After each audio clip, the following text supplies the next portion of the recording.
ሰላም ጤና ይስጥልኝ ውድ የቻናል ቤተሰብ ተከታታዮች ወደ ዛሬ ወደ ተመረጠው ጠቃሚና ለተወን መረጃዎች ላይ ይዤላችሁ ቀርብ ያለው እስከ ፕሮግራም ፍጻሜ ከኔ ጋር አብራችሁ ተቆዩ ዘንድ በአክብሮት እየጠየኩኝ ቀዳሚ ወደ አርክቱ መረጃ ሳልፍ እስክንድር ነጋ እንግዲህ ወደ ጎጃም ተመልሶ በነዘመነ እንደሚዘምት አሳውቋል። ይሄን ያደረገው ሰሞኑን የዘመነ ቅርብ አማካሪ የሆነው አባንተ እንግዲህ መከላከያ በወሰደው እርምጃ መስዋዕቱን ይታወሳል። ይሄን በተመለከተ ፋኖ አሁን ጎጃም ላይ ያለውን አቋም የተገነዘበ ይመስለኛል። ይሄም ከነ መከታው ማሞ ጋር እንደገና ኃይሉን በማጠናከር ወደ ጎጃም እንደሚዘምት አሳውቋል ማለት ነው። ሌላኛው ጉዳይ ለ84ኛ ጊዜ አርበኞች ቀን በመከበሩ በዛሬው ዕለት ለ21 ጊዜ መድፍ ተኮሳ ዛሬ ከንጋቱ 12 ሰዓት ተካሂዷል።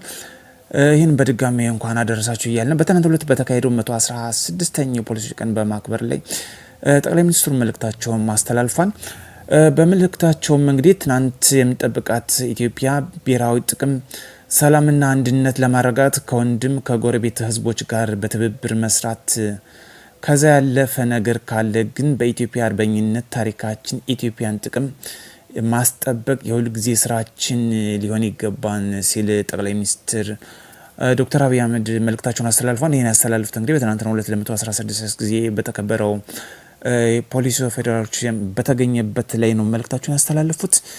ስለዚህ በጎረቤት ሀገሮች ጋር በትብብር መስራትን ከዛ ከፍ ያለ ከመጣ ግን አርበኝነት ዛሬ የተከበረውን የጀግንነት አርበኝነት 84ኛ የተከበረ አንድ ነገር እናስታውሳለን። በዛሬው ዕለት እንግዲህ ሚያዝያ 27 2017 ዓ.ም የአርበኝነት ቀን ይከበራል። 84ኛውን የያዘ ይህ ሲከበር የምናስታውሰው አርበኝነት ብዙ ጊዜ ሀገርን ለማፍረስ ከሚስቱ ሀገሮች ጋር የሚሰራ ትልቅ ጀብድ እንደሆነ እናውቃለን። በዚህም ትልቅ ጀብዶች ሰርቶ ያለፈው አርበኞች እናትና አባቶች አሉ። ትውልድን አስተላልፎ ዛሬ ለኛ ያስረክባል።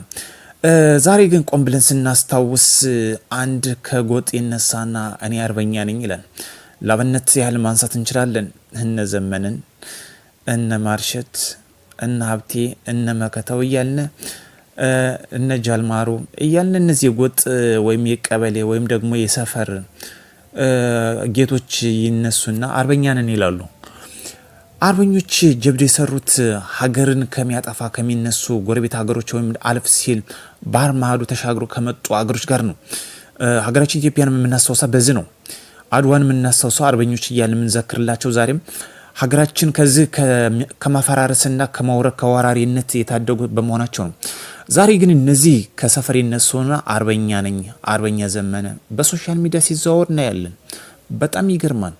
አሁን 84ኛውን የአርበኝነት ቀን ስናስታውስ አርበኛ ምንድን ነው ብለን የምናስታውሰው ከዚህ ሀገርን ጠብቀው ካስተላልፉ ጀግኖች ጋር ማስታወስ ያለብን እንጂ ከጎጥ ተነስቶ የጎጥ አለቃ ነው ወይም ደግሞ የሰፈር አለቃ ነው ከሚል አርበኛ ስም ሲለጥፉ በጣም እያስተዋሉ ስለነበር ነው። እና ትንሽ ሰከን ብለን ከአባቶች ያስተላለፉትን የአርበኝነት ጀብድን ብንመለከት መልካም ነው እላለሁኝ። በዚህም በተመለከተ ነው ዛሬ ከንጋቱ 12 ሰዓት ላይ ለ21 ጊዜ የመድፍ ትኮሳ የተካሄደው። ይህም የአርበኝነቶችን ቀን በማስታወስ እና የሰርቱን ጀብዶችን ለማስታወስ ነው። ይህም በደማቅ ሁኔታ በ4 ኪሎ ከሚገኙ የአርበኞች ቀን ሰማዕታት በተሰራው ላይ ተካሂዷን ስነ ስርዓቱ እጅግ ደስ ከማለቱ በላይ የሚያኮራ ታሪክ ነው። ደግሞ ማኩራት ብቻ ሳይሆን ትልቅ መልእክት አለው። ዛሬ የሚነሱት የጎጥ አርበኛ ባዮችን ሁሉ መልእክት ያስተላልፍ። ሌላኛው ጉዳይ እዚህ ጋር የምናልፈው የሁቲ አማጽያን በየመን የሚገኘው በእስራኤል ላይ ሚሳኤል ትኮሳ አድርጎ አስወንጭፏን ማለት ነው። ባስወነጨፎን በተለይ በእስራኤል የአየር ማረፊያ አካባቢ እንዳረፈና የእስራኤል ጠቅላይ ሚኒስትርም አጠፋ ምላሽ ለመስጠት እንደዛት ተናግሯል። በተለይ የኢራን ቅጥረኛ የሆነው የሁቲ አማጽያን ላይ ስለዚህ ጠንቀር ያለ ማስጠንቀቂያ ነው የሰጡት። አክለውም እንደዚህ ነው ያሉት፣ ተደጋጋሚ የዚህ ሚዝት ከሆነ እኛም ያጠፋ ምላሹን አጠናክረን እንደምንሰጥ ነው መግለጫ የሰጠው። ይህን ያለበት ምክንያት በተለይ በትናንትናው ዕለት የሚሳኤል አስወንጭፎ እንግዲህ በእስራኤል የአየር ማረፊያ አካባቢ ማረፉን የታወቀው በተለይ በእስራኤል የሚገኘው